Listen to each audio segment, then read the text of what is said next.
안녕하세요. 작년에 결혼을 앞두고 있다가 파혼한 20대 후반의 여자입니다. 진행 중이던 소송을 얼마 전 마무리하고 이렇게 사연을 보내봅니다. 파혼한 게 자랑은 아니지만 그래도 다행스럽게 똥물에 발 담그기 전에 빠져나오게 되었네요. 남자친구하고는 2년이라는 연애 끝에 결혼 이야기가 오고 가게 되었습니다. 연애하는 동안에는 크게 문제될 일이 아니었지만 결혼 이야기가 오가게 되니 남자친구가 조금 어려워하는 모습이 보였어요. 그래서 저한테 해야 할 말이 있냐고 걱정스레 물어봤더니 남자친구는 조심스럽게 제게 사실은 자기가 부모님과 사이가 안 좋다는 이야기를 해왔습니다. 이야기를 들어보니 지방 출신인 남자친구는 대학교에 입학할 때쯤 집안 형편이 어려워지면서 남자친구에게 대학교를 포기했으면 좋겠다는 식으로 이야기를 했답니다. 남자친구는 여태까지 힘들게 공부했는데 포기하기 싫다고 해서 짐 싸들고 혼자 서울로 가출하듯 상경해버렸고요. 그러면서 자연스럽게 부모님하고 멀어지게 되었다. 결국엔 영까지 끊은 사이이고 현재도 소식도 모르고 지내고 있다. 뭐 그런 이야기를 했어요. 부모님의 지원이 하나도 없었던 것 치고는 남자친구가 학교도 괜찮은 곳을 나왔고 회사도 좋은 곳을 다니고 있었어서 참 힘든 상황에서도 자수성가 한 사람이구나라는 생각이 들었습니다. 그 사실만으로도 평소에 실없는 소리를 하거나 유치한 장난을 치면서 조금 어른스럽지 못한가도 싶었던 남자친구가 갑자기 달라 보이기도 했어요. 아무튼 그 이야기는 일단 저희 부모님께 먼저 인사드리기 전까지는 좀 더 생각해보자고 했습니다. 저희 부모님에게 남자친구를 처음 소개시킨 날에도 저희 부모님께서는 그래도 결혼은 일륜지대사인데 아무리 연을 끊다시피 살아도 결혼하는 건 말씀드려야 하는 거 아니겠냐고? 어찌되었든 저희들 결정이 가장 중요하겠지만 그래도 자식된 도리는 하는 게 당연한 거라 조언을 해주셨습니다. 그 말씀에 남자친구도 용기를 얻었다고 말했고 그렇게 저희는 남자친구의 고향으로 인사를 드리러 내려가게 되었지요. 10년이 넘는 세월 만에 부모님을 처음 만나러 가는 것 치고는 기차 안에서 남자친구는 코까지 골면서 자고 있더라고요. 긴장은 저 혼자만 하고 있는 건가 싶었습니다. 역에 도착해서 택시를 타고 예비 시부모님이 사시는 동리로 향했습니다. 가세가 기울어서 남자친구의 대학 공부조차 포기시켰어야 했다던 말과는 다르게 예비 시부모님은 딱 보기에도 비싸 보이는 좋은 곳에 살고 계셨습니다. 100% 정확한 건 아니지만 사람이 살고 있는 지역이나 아파트 브랜드만 봐도 어느 정도 형편이 어떤지는 사실 알 수 있잖아요? 지방이 개발이 되면서 브랜드 있는 신축 아파트라도 그렇게 비싼 건 아니라는 말을 들었지만 그래도 예비 시부모님이 사시는 집이 절대 서울에 비해서 엄청 저렴하거나 하는 느낌도 안 들었어요. 집 안에 있는 가구며 그런 것들도 삐까번쩍하니 좋아 보였고요. 처음엔 저희를 반겨주시니 너무 좋았습니다. 제가 아닌 누구와 결혼을 했어도 다시 재회를 했을 테지만 그래도 제 덕분에 10년 세월 다 잊고 새로 시작하게 만들어준 게 저라는 생각에 괜히 뿌듯하기까지 했지요. 남자친구도 10년이 넘는 그 세월 동안 부모님께 얼마나 죄송스러웠을까, 얼마나 보고 싶었을까 싶었고 예비 시부모님도 자식이 부모 도움 없이 대학도 나오고 좋은 회사에 들어갔으니 얼마나 장할까? 그런 마음들을 제가 감히 헤아릴 수나 있을까 생각했어요. 그런데 생각보단 남자친구도 예비 시부모님도 오랜만에 재회에도 불구하고 말을 서로 아끼더라고요. 그동안 밥은 굶지 않고 다녔냐 같은 평범한 질문이라도 물어보실 줄 알았는데 예비 시부모님은 남자친구한테 전혀 궁금한 게 없어 보였습니다. 오히려 서먹한 인사가 끝나고는 곧바로 관심은 저에게 쏟아졌고 저보고 회사는 어디 다니느냐, 월급은 얼마나 되느냐부터 저희 부모님은 뭐 하시는지, 집은 자가인지 전세인지, 노후 준비는 다 되셨는지 그런 것만 물어보셨어요. 소위들 말하는 호구조사를 시작하시더라고요. 묻는 질문에 하나씩 대답을 하고 있으면서도 저보다는 10년 넘게 소식도 모르고 지내온 아들이 어떻게 지냈는지가 더 궁금하셨을 텐데 싶어 저도 모르게 옆에 있는 남자친구 눈치를 다 보게 되더라고요. 저희가 당일치기 일정으로 내려온 거지만 아직 결혼 날짜가 잡힌 것도 아니니 급하게 하실 것 없다고 오랜만에 아드님하고 이야기도 나누시고 하시라고 했어요. 제 이야기나 결혼에 관한 이야기는 다음에 또 저희가 와서 천천히 해도 된다고 말씀드렸고요. 그런데도 끝까지 저와 저희 부모님에 관한 질문만 계속하시지 예비 시부모님은 남자친구에 대한 관심을 1도 보여주지 않았습니다. 그때는 막연하게 예비 시부모님이 조금 너무하시다라는 생각도 들었어요. 장원급제에서 돌아온 정도는 아니지만 그래도 부모님 지원 없이 혼자 서울살이 하면서 상위권 대학 졸업하고 취직도 남들 들어가고 싶어도 못 들어갈 만한 괜찮은 직장까지 잡은 데다가 비슷한 조건에 어디 하나 모자라지 않는 여자를 며느리 될 사람이라고 데려갔는데 기뻐하시기는커녕 너무 시큰둥하신 게 아니었나 싶었거든요. 그런데 집으로 돌아오는 기차 안에서도 남자친구는 기분 나빠하는 기색 하나 보이지 않았습니다. 오랜만에 만난 부모님인데 서운하지 않냐고 했더니 그런 게 가족 아니겠냐고 하면서 언제 보든 똑같은 게 좋은 거라며 그날 일을 대수롭지 않게 생각하더라고요. 아무리 무소식이 희소식이라지만 연락 없이 지낸 세월이 몇 년인데 남자친구야 부모님께 반항하고 집을 나가버린 거니 두 분께 면목이 없어서 그 자리에서 조용히 있고 그랬다 쳐도 예비 시부모님이 그러시는 건 이해가 되지 않았어요. 아무튼 그렇게 시댁에도 한 번 더 내려가서 이 인사를 드렸는데 두 번째에도 똑같이 아들 걱정은 많이 안 하시더라고요. 남자친구 말로는 첫 방문 이후로 전화도 자주 드리고 할 말은 전화로 거의 다 했다는데 저희 어머니는 제 남동생이 군대 가서 첫 휴가 나왔을 때도 아들이 좋아하는 거, 아들이 잘 먹는 거에서 아주 상다리가 휘어지게 차려놓으셨거든요.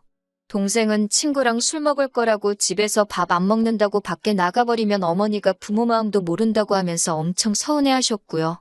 가풍이 집안마다 다 다르기는 하지만 그래도 저로서는 조금 이해할 수 없는 모습이었습니다.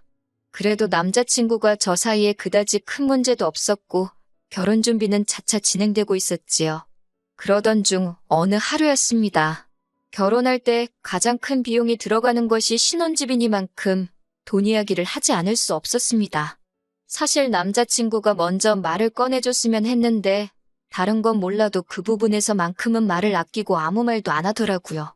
제가 시집 가려고 모은 건 아니지만 어쨌든 저에게는 6천만 원 정도의 저금이 있었고 저희 부모님께서도 이미 오래전부터 제가 시집을 간다고 하면 2억을 보태주시기로 하셨어요. 그 이야기를 꺼냈고 조심스럽게 남자친구한테도 신혼집에 대해서 어떻게 생각하냐고 물어봤습니다. 다행스럽게도 남자친구도 모아놓은 돈이 저랑 비슷했고 생각보다 훨씬 적었지만 20살 때부터 대학이고 생활비고 다 혼자 힘으로 해야 했으니 말 못할 만한 사용처가 있었을 거라 생각하고 긴 이야기는 하지 않았습니다. 둘이 모은 돈을 합치고 저희에서 도와주시는 부분의 시댁에서도 어느 정도 비슷하게 맞춰주시면 대출 없이도 신혼집을 마련할 수 있겠더라고요. 그런데 남자친구가 시댁에서 지원금을 받아오기가 조금 그렇다는 겁니다. 인사드렸을 때 필요한 게 있으면 말하라고 하셨기 때문에 예비 시부모님께서 못 도와주시는 상황은 아니구나 생각했는데 남자친구가 반대를 한 거예요. 이렇게 부모님과 다시 연락을 하게 되었는데 결혼한다고 해놓고 지원금을 달라고 하면 자기 부모님께서 저랑 자기를 뭘로 생각하겠냐고 하는 겁니다. 그게 무슨 말이냐고 물었더니 저보고 생각을 해보라고 합니다. 자기가 부모님과 연락을 끊고 산 세월이 몇 년인지나 아냐면서요. 군대 갔을 때 휴가를 나와도 자기는 갈 곳이 없어서 어디 가지도 못하고 부대 근처 찜질방에서 휴가를 보내다 왔었다고요. 그렇게 절박해도 부모님께 찾아간 적 한 번 없었는데 결혼한다고 이렇게 부모님을 찾아뵈면 자기 부모님이 결혼하는데 돈 필요하니까 10년간 강간무소식이다가 이렇게 찾아왔구나 생각을 하실 거라는 거예요. 그리고 자기 부모님이 저도 이상하게 볼 거랍니다. 돈에 환장한 사람 정도로 보시겠지 않냐는 거예요. 솔직히 남자친구 말이 비하기 심하기는 했지만 한편으로는 남자친구의 입장도 이해가 가기는 했습니다. 그 긴 세월 동안 연락 없이 지내다가 결혼 직전에 두어 번 찾아뵌 게 전부인데 이제 결혼을 해야 되니 신혼집 구하게 목돈을 내놓으라고 하면 100%는 아니더라도 생각하지도 못한 오해가 생길 수도 있다는 생각이 들었어요. 하지만 또 그만큼 신혼집에 들어가는 비용이 앞으로 저희 미래에 있어서도 큰 비중을 차지하고 영향력이 있을 테니 계산기를 두드려봐야만 했습니다. 솔직히 남자친구 직장이나 제 직장이 좋은 곳이라서 대출을 받는다 치면 예비시댁 쪽에 지원이 없더라도 충분히 시작을 할 수 있는 계산이 섰어요. 당장 이자로 돈이 더 빠져나가겠지만 남자친구나 남자친구의 부모님에게 평생에 남을 상처를 줄 수도 있다는 생각을 하니 그 돈을 받아도 받는 게 아니겠구나 하는 생각이 들더라고요. 대신 저도 여태껏 부모님 도움 없이도 저렇게 자리를 잡은 남자친구를 봐서 큰 결심을 하나 하게 되었습니다. 부모님께 지원받기로 했던 2억을 포기하기로 한 거예요. 이미 여태까지 제 뒷바라지 해주시고 대학 공부며 자취생활비며 여러 가지 비용을 다 내주셨기에 이미 제가 충분히 받을 만큼 받은 게 아닌가 하는 생각이 들었어요. 남자친구처럼 아무 도움 없이도 자리 잡는 사람이 있는데 저도 언제까지 계속 부모님 품에서 지원받고 부모님께 기대고 살 수만은 없다는 생각이 들었습니다. 그래서 부모님께 먼저 결혼식 할 때 해주시기로 한 돈은 안 받는다고 말씀드렸어요. 부모님께서는 이미 당신들 노후 준비도 다 되어 있고 애초에 저랑 동생 결혼할 때 똑같이 해주려고 따로 만들어 놓은 돈이니까 부담 갖지 말라고 하셨지만 거절했습니다. 저희 부모님께서는 저를 몇 번이나 더 설득하셨지만 결국 알겠다고 하셨고 대신 나중에라도 저희가 힘들면 언제라도 그 돈은 제 거나 마찬가지니 말을 하라고 하셨어요. 하시는 말씀이 나중에 시부모님 되실 분들도 남편하고 완전히 화해를 하고 마음을 열면 그때라도 혹시 말을 먼저 꺼내지 않아도 주시지 않겠냐고 하면서 그렇게 된다면 저희 부모님도 그때는 제가 달란 말 없이도 그냥 주겠다고 하시면서요. 그 돈이 없으면 이자가 얼마나 들어가고 계산기 두드리면서 걱정했는데 오히려 이렇게 한번 질러놓고 보니 마음이 후련하더라고요. 그리고 이 사실을 남자친구에게 가서도 말했습니다. 남자친구도 저한테 잘했다고 말해줄 줄 알았는데 굉장히 기분 나빠하더라고요. 그렇다고 주신다는 돈을 안 받으면 어떡하냐고요. 그러니 그때부터는 저도 살짝 기분이 나빠지기 시작했습니다. 남자친구는 자기 부모님 도움 없이 잘한 걸 놀리는 거냐고 저보고 배가 불러서 똥인지 된장인지도 구분을 못한다고 성질을 부리더라고요. 남자친구 말이 이해가 안 되는 건 아니었지만 저도 똑같이 자식이고 어차피 남자친구도 한 푼도 지원 못 받을 거. 저랑 남자친구랑 모아놓은 금액이 똑같은 김에 반반 결혼하고 둘이 아무 도움도 받지 않고 시작해보자는데 그걸 그렇게 기분 나쁘게 받아들일 필요가 있나 싶었어요. 그래도 제 고집을 어떻게 이겼겠어요. 남자친구도 결국에는 백기를 들고 제가 하고 싶은 대로 하자고 하게 되었지요. 아무튼 그 이후로 남자친구와 서로 회사를 통해서 대출을 받기로 했어요. 남자친구가 받아오는 대출이 늦어져서 일단 급한 대로 제 대출금과 저희 부모님이 주시기로 했던 그 돈을 합쳐서 아파트를 구하게 되었고요. 신혼집도 해결됐고 이젠 정말 결혼식만 앞두고 있는 상황이었습니다. 그런데 남자친구가 난데없이 한 번도 나누지 않았던 이야기를 꺼내는 거 아니겠어요? 정말 상상도 하지 못한 이야기에 어이가 없어서 결혼에 대해서 한 번 더 심각하게 고민을 해야 하는 것까지 생각을 했었습니다.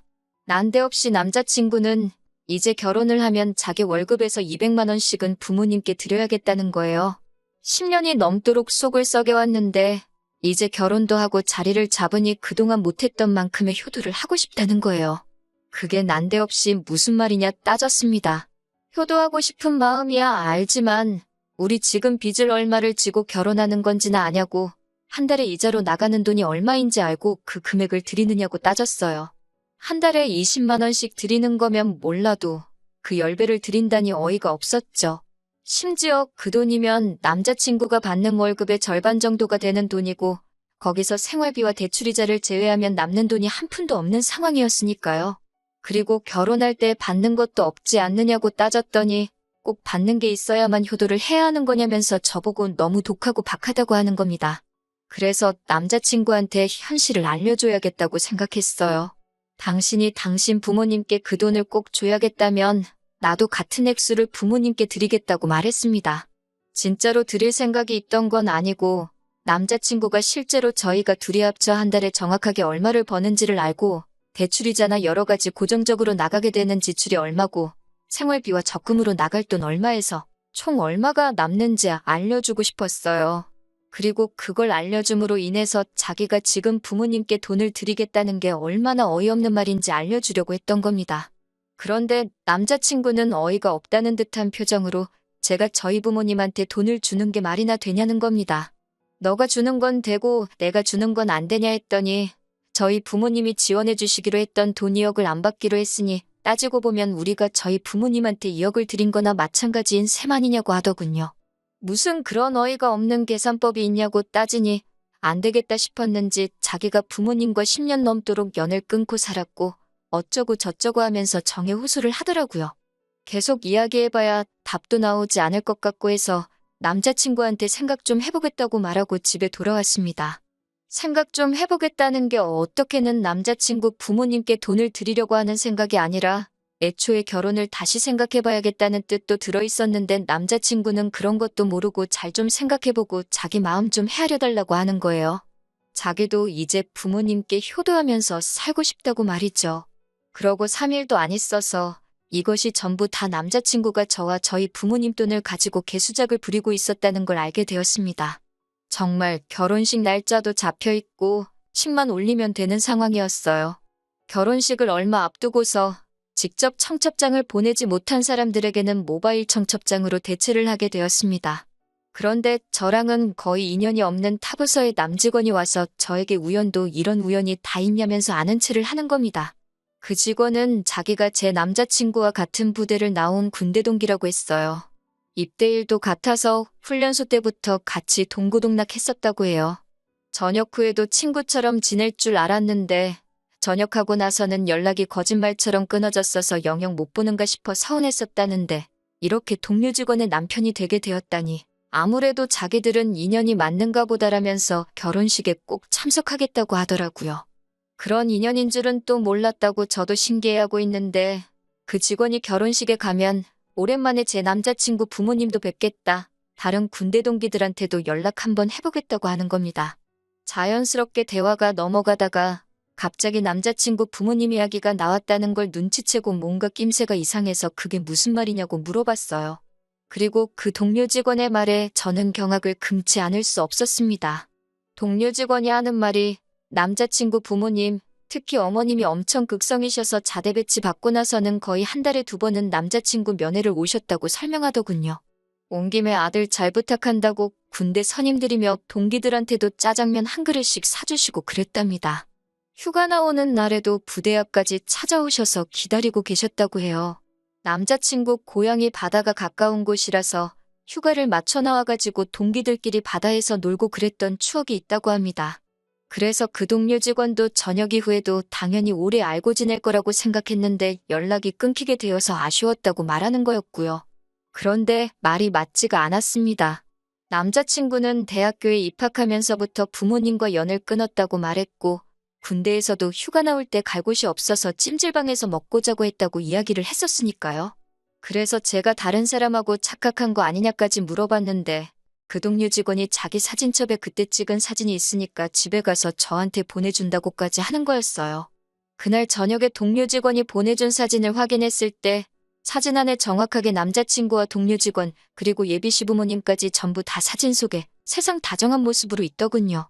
남자친구에게 곧바로 그 사진을 보내주고 이게 무슨 상황인지 설명해보라고 했습니다. 남자친구는 곧바로 저한테 전화를 하더니 말까지 벌벌 떨면서 자기가 다 설명하겠다고 제발 파혼만은 하지 말아달라고 빌더군요.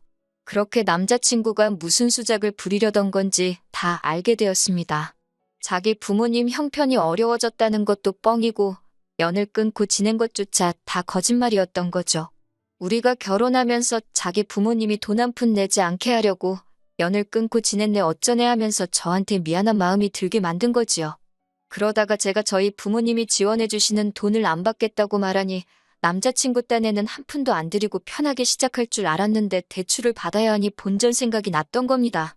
그러니 그 말도 안 되는 계산법을 들먹이면서 자기만 부모님한테 200씩 용돈을 보낸다고 한 거고 저는 안 된다고 했던 거예요.